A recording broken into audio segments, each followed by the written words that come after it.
Hi guys, this is Harold Panganiban and welcome to my channel. Okay,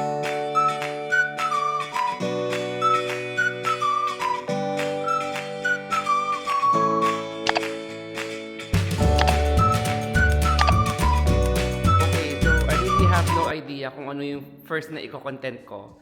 So I decided na kunin ko na lang yung camera ko, tapos mag-shoot na lang ako, and then let's see kung ano yung kalilitawan niya. So right now, may lakad ako, pupunta ako ng San Fernando. I have to meet a friend. So come join me and magkwentuhan na lang tayo while going there. Tara!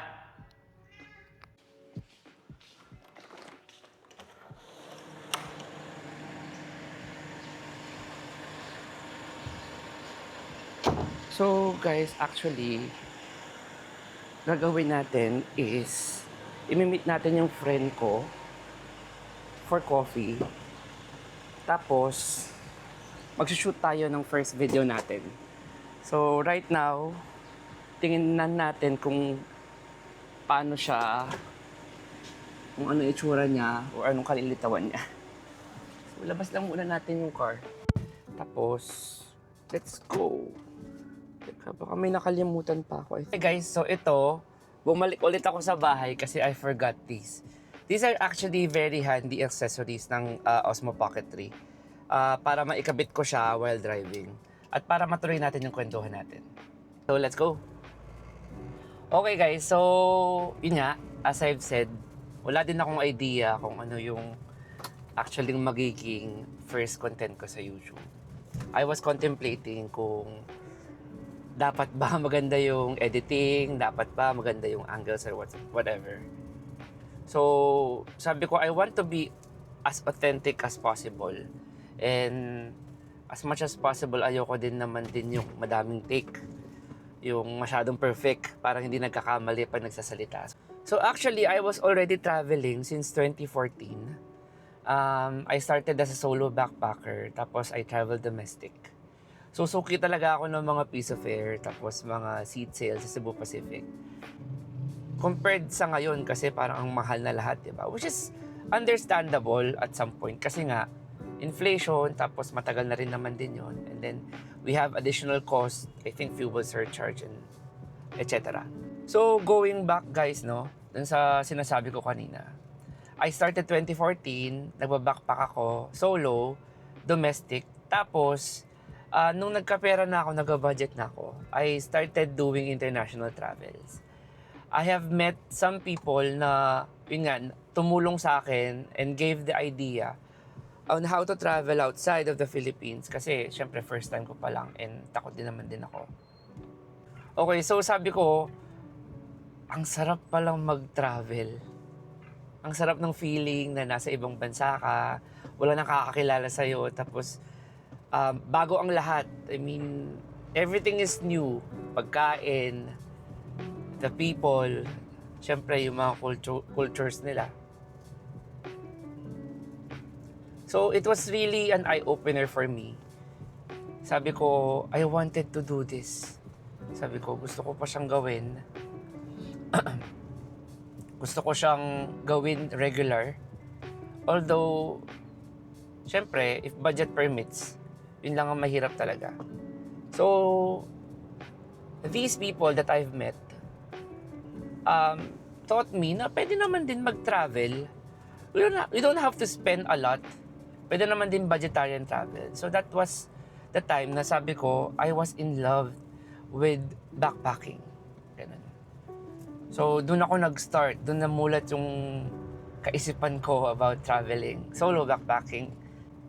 Pero syempre, di ba, may mga kailangan kang i-sacrifice pag gusto mo mag-travel on a budget. Number one na dyan is yung hotel. So, hindi ka pwede naman din magselan.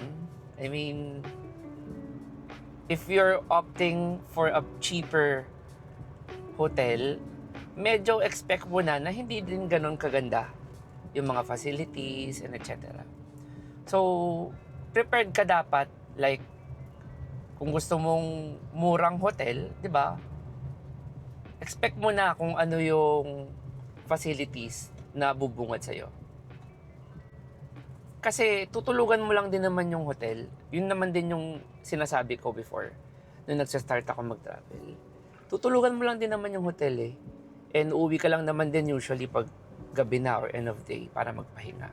Basta maganda lang yung higaan, malinis.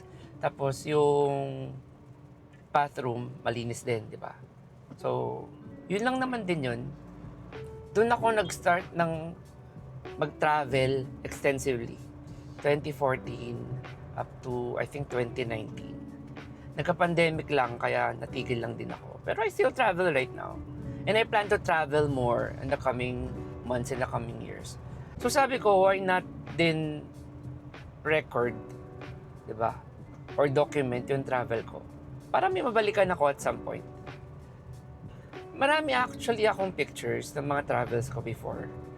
Pero walang videos. Usually, I prefer pictures noon. Kasi madali lang. Tapos sabi ko nga, hindi naman din ako ganun ka hiling mag-video kasi hindi ako masyadong confident. So, right now, I'm trying my best na i-practice ang sarili ko din. Like right now, I'm talking in front of you, in front of the camera, para masanay din ako. And then, para ma-share ko na din sa inyo yung happiness na nafe-feel ko when I'm traveling din. Tapos, hopefully, makatulong din dun sa mga travelers or mga starting travelers like me na naghahanap din ng mga infos or naghahanap din ng mga suggestions and advice sa traveling. Hindi naman ako expert sa traveling, pero I wanted to help pa din as much as possible. Another reason is, I always wanted din naman talaga to start my YouTube channel. Kaso, may mga naging mga hindrances lang din along the way. Kaya, hindi ko rin siya natuloy. But right now, I'm trying my best na i-push na to kasi nga, I don't think I have any more to lose. Don't hesitate, just do it. Yun din naman din yung sinasabi sa akin ng mga friends ko. Hirap pala siya guys. Ngayon ko lang din na-realize. Sabi ko, akala ko magre-record ka lang, tapos mag-edit ka, tapos you'll upload it. Hindi pala. I mean, it takes a lot of time, effort, and money. A lot of it. Para makapag-start ka lang. The content creation process is grueling. Sobrang hirap niya. Iniisip ko din, sabi ko, kaya ko ba to? Kaya ko ba siyang ipagpatuloy? Malapit na tayo. We're going to pick up my friend muna. Tapos magko-coffee kami. Okay guys? So, nandito na tayo. I'll just pick up my friend. Ito na. Park lang tayo sandali.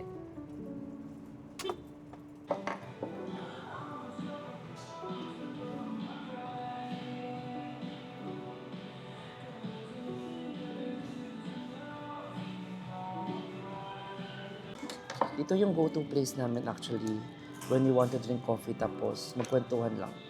Especially on a Sunday, walang masyadong tao. So, this is where we go. Ito yung friend ko, nag-order siya.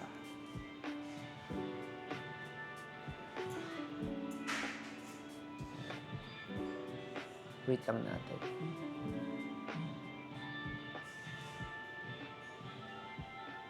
Pag Sunday, walang masyadong tao sa daan.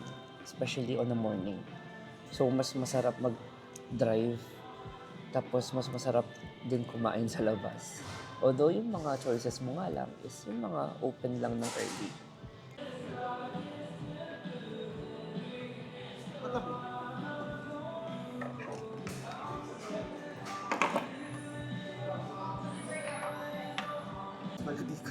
Okay guys, ito. Thank you. Thank you, Justin. Salamat. Nalibre ako ng breakfast, guys.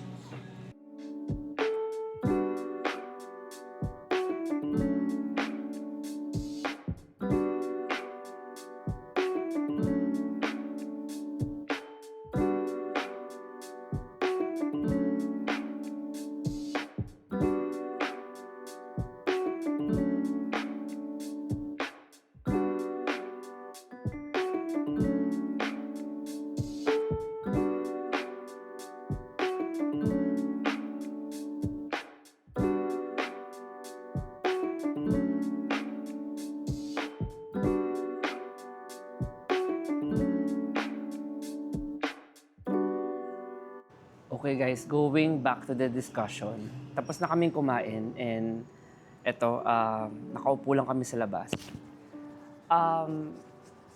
It was really hard pala talaga na shoot ng content. Right now, I'm shooting my first content. So, alam ko na mahirap talaga siya. And it takes a lot of effort talaga. So, right now, I'm hoping na maganda yung kalabasan nitong video na to. And hopefully magustuhan nyo pag na-upload ko. So, continue lang natin yung discussion natin. Lumipat lang ako ng upuan. Kasi medyo nahihiya pa ako na magsalita in front of the camera pag may mga dumadaan na tao. So, going back dun sa kwentuhan natin, I think the number 3 reason kaya nag-decide din ako mag-push ng mag-create ng YouTube channel is because ayoko naman din na pagsisihan siya na hindi ko ginawa yung gusto ko.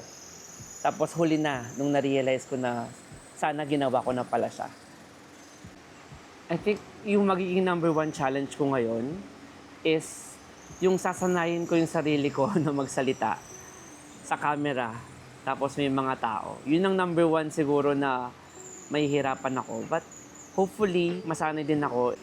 So yeah, yun yung mga, I would say, mga major reasons na nag-push sa akin para mag-proceed na sa content creation. So aside from the reasons kung bakit nakapag-decide ako na mag-start na, gusto ko rin naman din ikwento sa inyo yung reason kung bakit medyo late na rin ako nag-start. Kasi as I've mentioned before, nag-start ako mag-travel 2014 pa. So, sayang naman din, di ba, yung mga times na yun na I was traveling domestic tapos international, pero wala rin akong mga videos. Okay, so right now, I'll tell you the reasons kung bakit medyo late na rin ako nag-start. Actually, ang pinaka number 1 reason dyan is I'm not really confident enough to talk in front of the camera. I have a lot of insecurities then, physically. So, those are the things I would say na nag-prevent sa akin from pushing dito sa plan ko na magkaroon ng own YouTube channel. As you can see naman din, di naman din ako gwapo, di naman din ako fit. I have a long face because of my underbite. So, yun ang number 1 reason kung bakit takot din ako mag-start. I know that people are very harsh. I will be subject to bullying din. Yung mga nagko-comments, I'm pretty sure na alam nyo naman din na madaming mga trolls. Tapos, very harsh sila, di ba? So, I'm exposing myself to the public. So, that terrifies me a lot. And I'm pretty sure na magiging subject ako for bullying. It's scary, really. The outside world is really ruthless. Kaya, kailangan maging thick skin ka na din. Tapos, hayaan mo na din yung mga nagko-comment sa'yo. Also, I have a lot of doubts. Yun din yung second reason ko kung bakit hindi din ako nag-start. Kasi I'm not even sure kung paano ko siya sa-start, kung I have the capabilities, I have the skills to actually create a content. Okay, so tapos na kami dito. Tapos na kami mag-coffee and breakfast. So right now, we're moving to our next location. Punta tayo ng SM.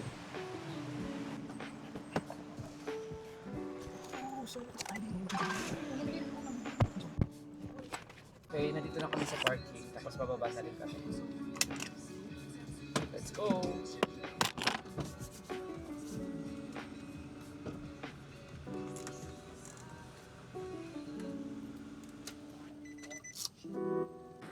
Okay. So, ito yung first challenge ko, guys. Maglalakad kami sa mall habang nagre-record ako. So, let's see kung paano ako in front of the camera. So, right now, papunta na kami sa SM. It's 9 o'clock pa lang. So, pwede kami pumasok dun sa supermarket for now. Tapos, bandang 10 a.m. kasi magbubukas pa yung mall. So, we'll just go around sa supermarket. Magtitingin-tingin lang kami. Tapos, by 10, pwede na kami pumasok dun sa main mall. Tara!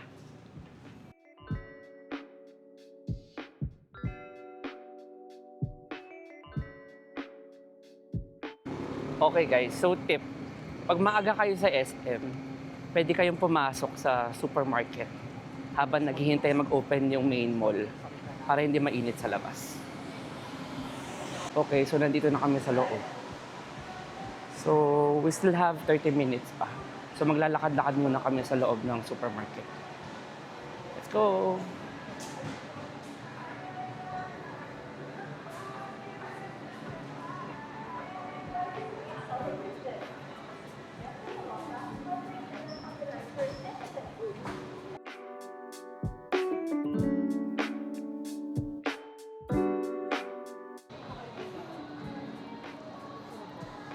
Actually, aside sa food, ang gusto kong pinupuntahan, yung mga furniture section nila. Nung kagagawa lang din ng bahay ko, ang pinaka-favorite ko talaga na gawin na activity noon is actually buying or scouting for furnitures. Kasi ang saya talagang mamili nun. Magaganda naman kasi quality ng mga furnitures nila, mga sofas. So yung bahay ko noon, yung mga laman niya, mostly mga sanyang o sanyang, baka naman. Yan yung mga gamit ko sa bahay namin. So right now, pag nasa mall kami, ang pinupuntahan namin usually, mga furnitures. Although, kumpleto na yung mga gamit ko naman din sa bahay. So, ikot-ikot lang tayo. Okay guys, so we decided na kumain ng goto dito sa may supermarket kasi medyo lumamig yung tiyan namin dun sa pag-inom ng coffee o ng morning. So, mag-order kami dito sa Josie's Goto. Wala ka bang goto na? Pero depende. Yeah.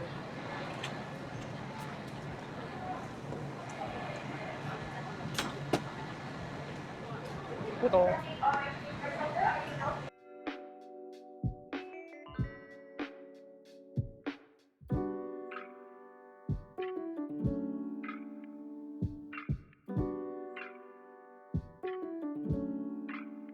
Guys, first challenge, maglakad.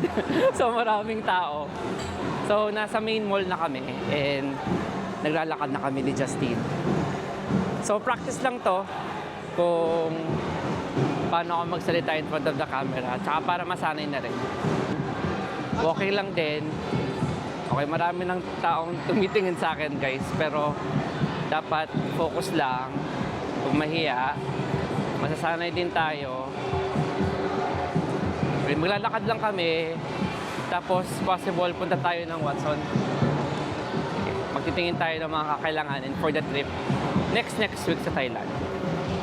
So ikot lang tayo para masanay tayo. Actually ngayon wala pa masyadong tao, pero mamaya siguro magkakaroon ng maraming tao nun kasi nga sale. Last day na ngayon yung sale sa SM, so expect na mas maraming tao. So mamaya tingnan natin kung hindi ba ako awkward o hindi ba ako kakabahan pag marami ng tao tapos magsasalita pa rin ako in front of the camera. Okay, so nandito na kami sa Watson. Kaya nga nasabi ko, last day na ngayon ng sale kaya may paparade si SM. Look.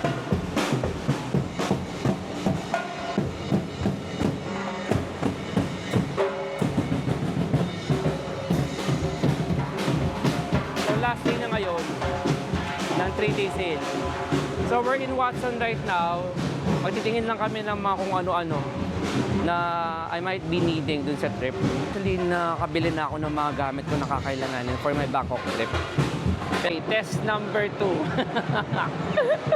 Maglalakad ulit ako. Pabalik naman doon. Tingnan natin. Mas madaming tao kasi doon. So, let's see. Pero ngayon, na-awkwardan na ako. Marami na tumitingin, kaya tuloy pa din. So guys, yung palang Bangkok trip namin will be August 26 to September 2. So mga 7 days yon. I've been to Bangkok already last August pa, but I decided na bumalik. Pero this time around, kasama si nanay at tatay. So, hopefully mag-enjoy si nanay at tatay. Kasi last time, kasama ko co-worker ko. And super na-enjoy ko to the point na nag-contemplate ako kung gusto ko bang mag-migrate na doon. However, mahal ko pa din ang Pilipinas, so wala, dito pa rin tayo. Pa-travel-travel na lang tayo outside. Ganun na lang gagawin natin.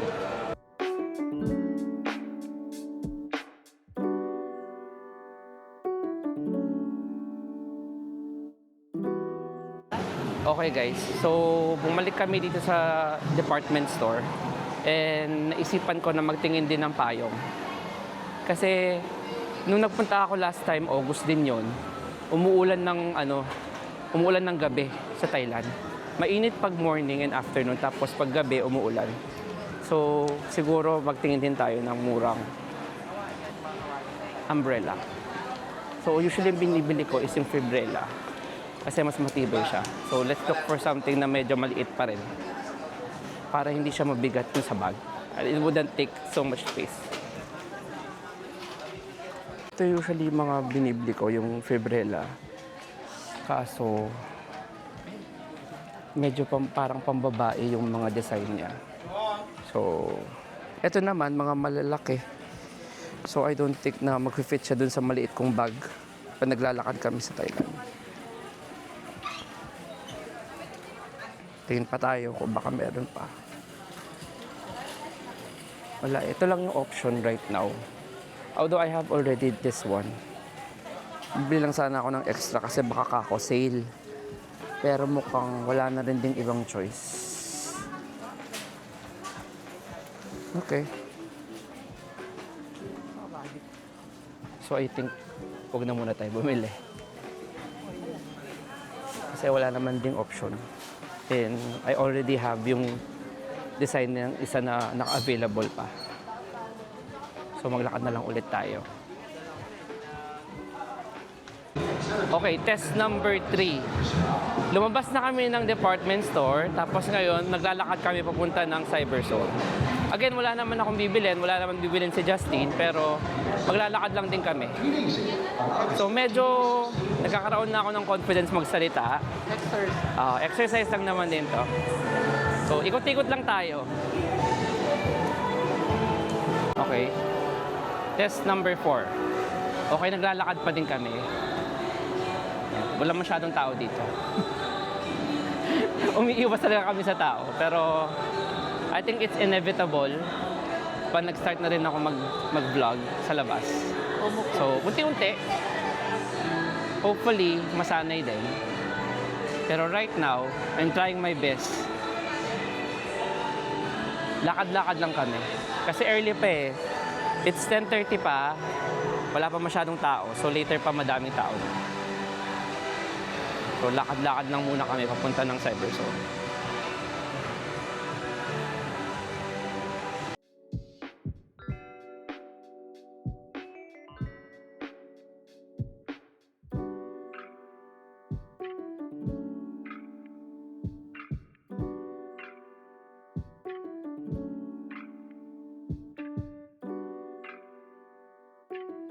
Okay guys, so sa SM Pampanga pala, Cyberzone, meron ng telescene. So if you need yung mga mounts o kaya yung mga kailangan yung accessories, meron na dito. Ayan, may mga available na mga accessories na. Ayan. So ayan. Dito lang yan sa Cyberzone guys. If need yun ng mga accessories. And this one's Telesin. Very reputable brand, tapos matitibay pa yung mga accessories nila. So actually, naghahanap ako ng mount, car mount. So next ko siyang bibilin. Okay, so galing lang kami ng Telesin. And natanong ko lang yung car mount. Medyo mahal. Hindi muna ako bibili. Pag may pera na, doon na ako. Pag nagsweldo na, doon na lang ako bibili. So, lakad lang muna tayo.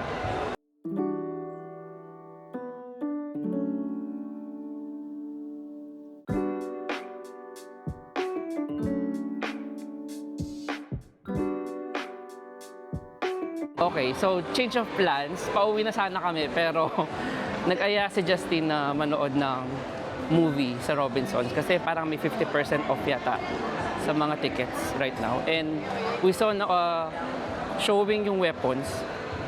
So So, let's see. Pupunta lang kami sa parking. Kukuha lang ako ng extra battery ng Osmo Pocket 3 para magtuloy-tuloy yung recording ko. Okay. Minimal. Sa kabila yung Robinson. So, dito kami dadaan.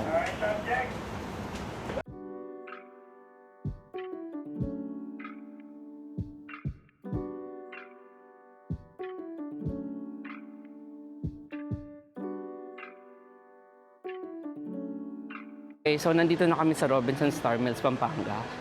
Aakit kami sa second floor kasi doon yung cinema.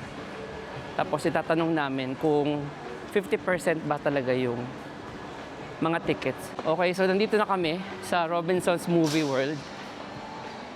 Tingnan namin kung discounted nga ba yung prices ng mga tickets. No, mas 11 sa akin. Start. So we're planning to watch Weapons kasi must-see daw siya. And matagal na rin din kami hindi nagsisinema. So, yes. Try namin. Okay, so totoo nga, nasa 50% yung mga prices ng mga tickets. So ito siya. Pakita ko. I'm not sure if makikita siya.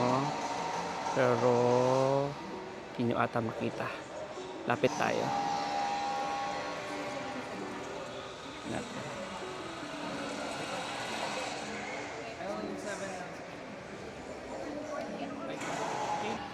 Okay, nakabili na kami ng ticket and we got it for 170 pesos. Yung original price niya is actually 310. So we save 45% off. Nakalagay kasi dun sa fine print niya, 45% off right now. So I think yung promo runs until August 31st. Extended daw pala siya to September 15. So grab nyo na guys habang mura pa. Iba pa din kasi yung manood sa cinema compared dun sa mga sa bahay ka sa Netflix. So, supportahan natin para hindi mamatay yung movie industry. Okay guys, so tapos na yung movie. Actually, the movie is really good. Although medyo bitin lang, no, ja? Pero for 170, okay na okay, sulit na sulit. Medyo napansin lang namin, yung cinema, medyo matanda na siya. Kaya hindi na ganun kalinaw, right? Hindi na ganun kalinaw yung quality nung video. Pero okay pa din. So ayun, if interested kayo, until September 15 naman yung 45% off sa mga movie tickets. So i-avail nyo na habang mura pa. Okay guys, thank you for joining me today. Kakahatid ko lang sa friend ko, si Justine. And right now, magdadrive muna ako pa uwi. Hi guys! So kakauwi ko lang din. Medyo pagod pero it felt very rewarding. For me, I think it was a successful day. First vlog.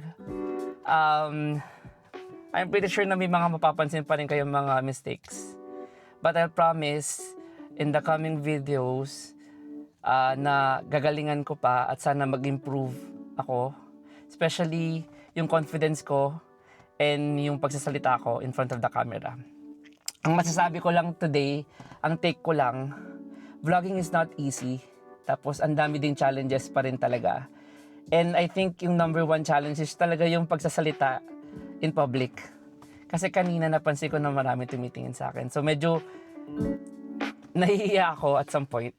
But I'm very happy kasi I was able to survive. And according naman din kay Justine, mukhang okay naman daw yung mga pagsasalita ko or yung take ko. So yeah, I really enjoyed this day.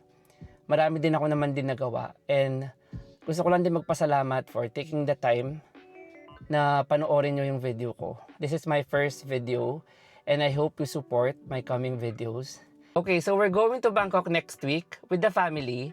It's not my first time, pero first time ni ate, nanay, tatay. So we're very, very excited. So sana next time, masamahan nyo ulit ako sa Bangkok. Again, thank you for watching my video and see you on the next one. Bye!